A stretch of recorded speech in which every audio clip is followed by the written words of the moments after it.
What's up, everybody? Good morning. Purple and Gold podcast for Thursday, January the 29th, 2026. The plan was to record this podcast this afternoon, and we were going to talk about the expectations for the 2026 LSU baseball team.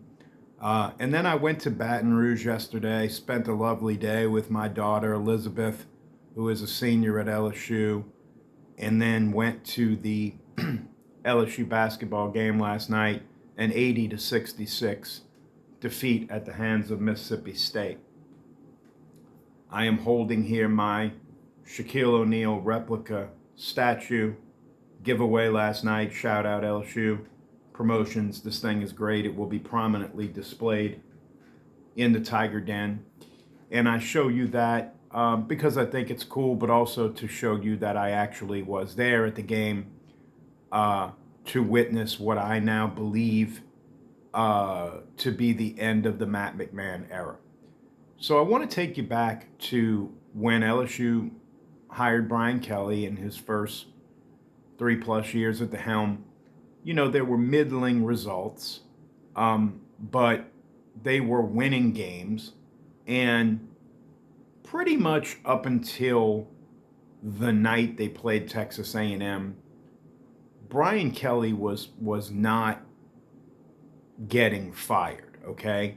And it was obviously the score of the game and the dominance of the second half by Texas A&M that caused the ripple throughout the stadium, right? Fans had never really taken to Brian Kelly. The winning that they were doing wasn't enough. They weren't winning any big games. They weren't winning any games of significance. And as that stadium emptied out that night and Texas A&M took over Tiger Stadium, the powers that be at LSU realized that to keep Brian Kelly would cost you more than to buy him out. Now, I want to take you inside the PMAC last night. There were not more than a few thousand people at this game, despite the Shaq giveaway, despite LSU being a 6.5-point favorite, despite attempts to drum up support that this was the first of a possible 3 or 4 game stretch that LSU could win some games and get back in the NCAA tournament picture. I did buy a ticket for $4 on the Game Time app to get in. I did sit in the student section with my daughter. The student section was relatively full.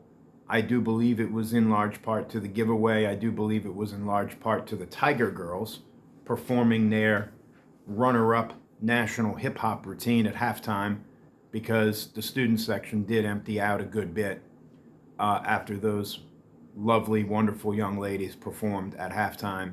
And to say that that was the most talented and well coached group of LSU athletes on the floor last night would be an incredible understatement. So you go back to the beginning of the Matt McMahon era, and for those who don't know, Will Wade was fired under the auspices and under a cloud of NCAA investigation and whatever, right?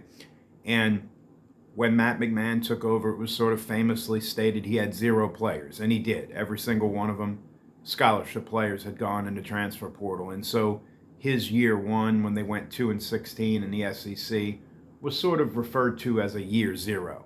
He had gotten a 7-year contract. It was a pretty lengthy contract. It was a pretty expensive buyout based on the fact that LSU's powers that be at the time, i.e. Scott Woodward, probably felt like they couldn't get anybody to take this job. Never mind the fact that Todd Golden, who's now Florida's coach and who cut down the Nets last year, was the coach at San Francisco at the time, and he was hired in the same cycle. And Matt McMahon was actually a candidate at Florida as well. So I don't even know that that's necessarily even accurate, that they couldn't get someone to take the job. Now, we can argue that through Matt McMahon's first couple of years, he maybe didn't have the financial support needed to compete. He did go 9-9 in his second season, and for whatever reason, they cratered back the following year. And then last year, LSU and South Carolina did spend the two least amounts of all of the 16 SEC teams on their roster, and they were the only two SEC basketball teams to miss the NCAA tournament. The other 14, I believe, all made it or at least played in some sort of postseason tournament. So coming into this year, there was an increased NIL fund. There was increased financial support for the basketball team. And then Jalen Reed got hurt before the Boston College game. And then DJ Thomas got hurt before the first SEC game. And so they start 1-5 or 1-6 after the Arkansas game the other night. And everybody says, well, they would have been 3-4, 4-3 if DJ Thomas would have played. And now we've got this important 3-game stretch where we can win these games, and we're still number 42 in the net or whatever it was, and still on the bubble. And now the goalposts move again, right? It's always something with coaches who are not getting it done. Matt McMahon is 15-51 in the SEC after last night's game. We can make all the excuses or even point out all of the reasons why you think that is. And you can tell me, Rob, if you fire Matt McMahon and you get somebody else, it's going to be more of the same. I would tell you that after last night, you have to. This relationship is broken, and this program has the worst thing going for it that it can possibly have, and it's apathy. You know, Brian Kelly to Lane Kiffin was a night and day change in terms of attitude and work ethic and social media presence and all of those sorts of things. And Jay Clark and his girls on the gymnastics team seem to really have a rapport with their fan base. Obviously, Jay Johnson and Kim Mulkey are, borderline worshipped here, right? By LSU fans. Matt McMahon, and look, I've heard all the nicknames.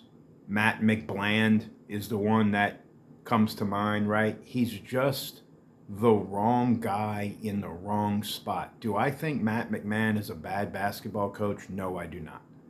Do I think this situation has become untenable? Yes, I do.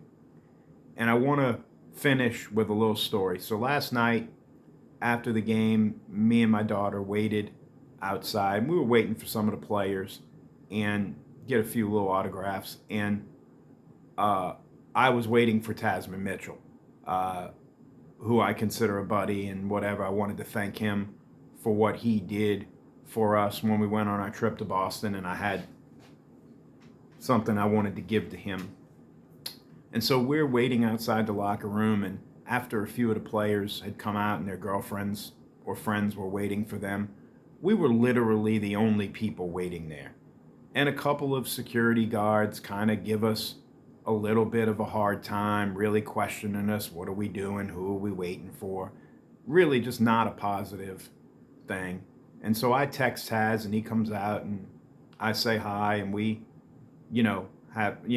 discuss it and hug it out, and I give him my gift, and he goes back in the locker room, and we're waiting. We're trying to wait for a couple more players, and we're basically told by a security guard that we could wait outside.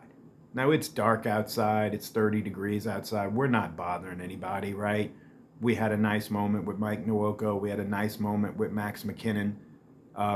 These players are frustrated. I'm sure they had, some long faces coming out of the locker room, and I had an interaction with Coach McMahon, and he looked frustrated. He looked genuinely, perplexed, I guess, by what happened last night.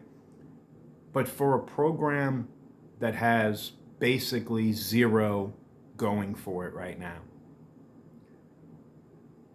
to sort of have that happen to me, someone who drove all the way up there from New Orleans, someone who will drive up there again. I would go to the game on Saturday if I could, okay? I know the game's in Columbia, South Carolina.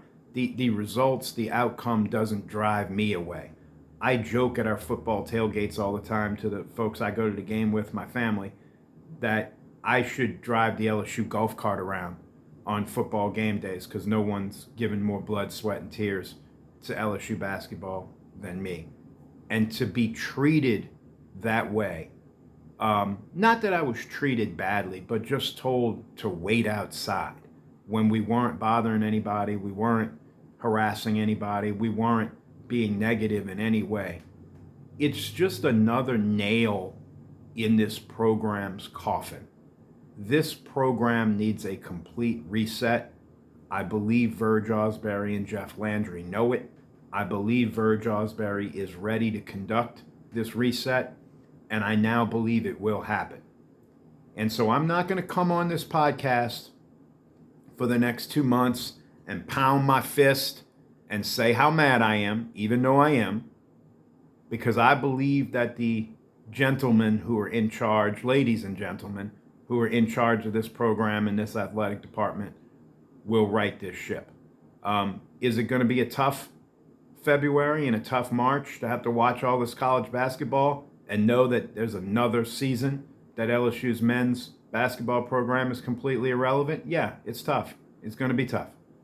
But that's where we're at, and we will move on to candidates, I'm sure. We'll move on to hot boards. We'll move on to rumor mills. There's only one guy that I think LSU should go after. We all know who it is. He was the guy that was here before. He just won another ACC game by 20 points last night. Is he willing to leave NC State after 1 year? Probably not. But if I was LSU, I would call him and see what it would take to make that happen. That'll do it for today. We'll come back maybe either later this afternoon or tomorrow. I do want to talk expectations for the LSU baseball team. Thank you all for listening and watching. If you're watching this on YouTube, please like, subscribe, share the video around. That's really the way that would help this channel grow. If you enjoy this and you want other people to see it, please forward it to them, share it with them, send it to them. If you know anybody that's an LSU fan and you think they would like to hear what I have to say, it would mean a lot. As always, be good to one another, and always, always, always, go Tigers.